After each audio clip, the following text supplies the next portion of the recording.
Hello friends, स्वागत है आपके अपने भरोसेमंद यूट्यूब चैनल पर। अभी अभी देश भर के करोड़ों पेंशनधारकों और केंद्रीय कर्मचारियों के लिए केंद्र सरकार का बड़ा धमाका। आखिरकार लगभग 5 साल के बड़े इंतजार के बाद हो गया बड़ा फैसला। पेंशनधारकों को महंगाई भत्ता एरियर के साथ 2 और बड़े तोहफों की सौगात एक साथ। सरकार ने किया वादा पूरा। महिला पेंशनधारकों के साथ साथ पेंशनर डिपेंडेंट बच्चों को भी बड़ी खुशखबरी। जानेंगे सभी खबरों को विस्तार से। सबसे पहले वीडियो को लाइक कर दीजिए, क्योंकि एक लाइक ही हमारी मेहनत का फल होता है। साथ में चैनल पर फर्स्ट टाइम विजिट किया तो चैनल को सब्सक्राइब करके बेल आइकन दबा दीजिए, ताकि इस तरह की वीडियो को नोटिफिकेशन आपके पास पहुंचे सबसे पहले। तो चलिए जानते हैं खबरों को विस्तार से बिना किसी देरी के। जैसा कि आप सभी को पता है, कोविड महामारी के दौरान खराब आर्थिक स्थिति के चलते महंगाई भत्ता डीए और महंगाई राहत डीआर को रोक दिया गया था। पिछले लंबे समय से केंद्र सरकार के कर्मचारी 18 महीने के बकाया की बहाली की मांग करते आ रहे थे। एक बार फिर से ये कर्मचारी अपने रुके हुए बकाया को जारी करने के लिए सरकार पर दबाव बना रहे हैं। नेशनल काउंसिल की स्थायी कमेटी की 63वीं बैठक में केंद्र सरकार के कर्मचारियों से जुड़े कई अहम मुद्दों पर चर्चा की गई, जिसमें से कोविड-19 के दौरान रोके गए 18 महीने के डीए डीआर के बकाया का भुगतान भी शामिल था। इस बैठक में कर्मचारियों का पक्ष का नेतृत्व सी गोपाल मिश्रा और एम राघवैया जैसे वरिष्ठ नेताओं ने किया।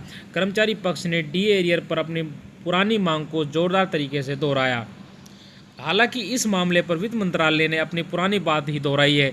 कहा कि कोविड-19 महामारी की वजह से आर्थिक स्थिति खराब हो गई थी और सरकार की कल्याणकारी योजनाओं का बोझ फाइनेंशियल ईयर 2020-21 के बाद भी महसूस किया गया। ऐसे में डीए डीआर एरियर का पेमेंट करना संभव नहीं है। इस बैठक में 8वें केंद्रीय वेतन आयोग के गठन और रेफरेंस टर्म पर चर्चा की गई।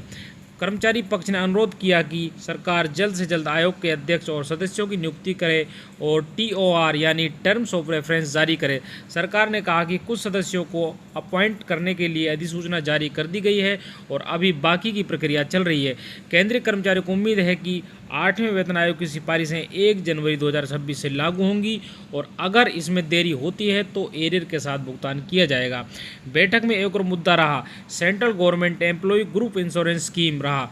वे विभाग की ओर से कहा गया कि उन्होंने इस इंश्योरेंस स्कीम को लेकर नया प्रस्ताव तैयार किया है और इसे जल्द ही कर्मचारी पक्ष के साथ साझा किया जाएगा। अगली बड़ी खबर की बात करते हैं। केंद्रीय कर्मचारियों के लिए खुशखबरी, रिटायरमेंट के बाद मिलेगा ज़्यादा पेंशन। सरकार ने दिया नेशनल इंक्रीमेंट का तोहफा।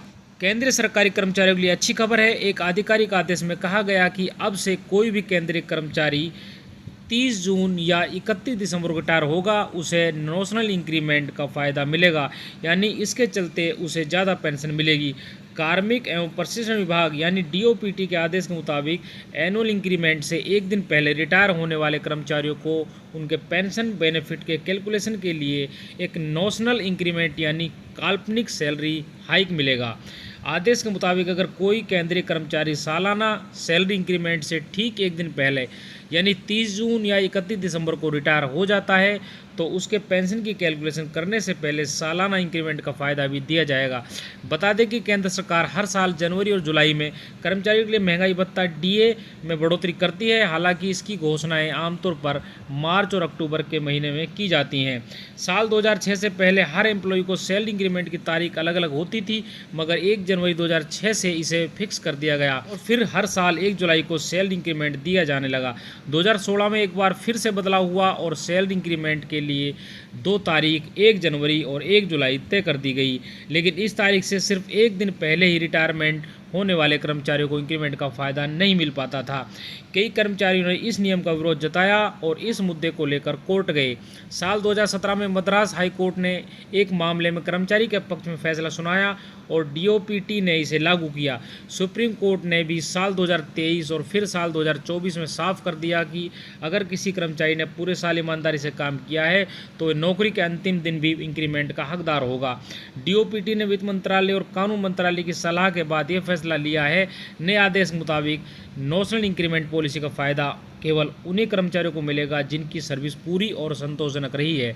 नेशनल इंक्रीमेंट का इस्तेमाल सिर्फ पेंशन की कैलकुलेशन करने के लिए किया जाएगा। रिटायरमेंट से जुड़े दूसरे फ़ायदों पर इसका असर नहीं पड़ेगा।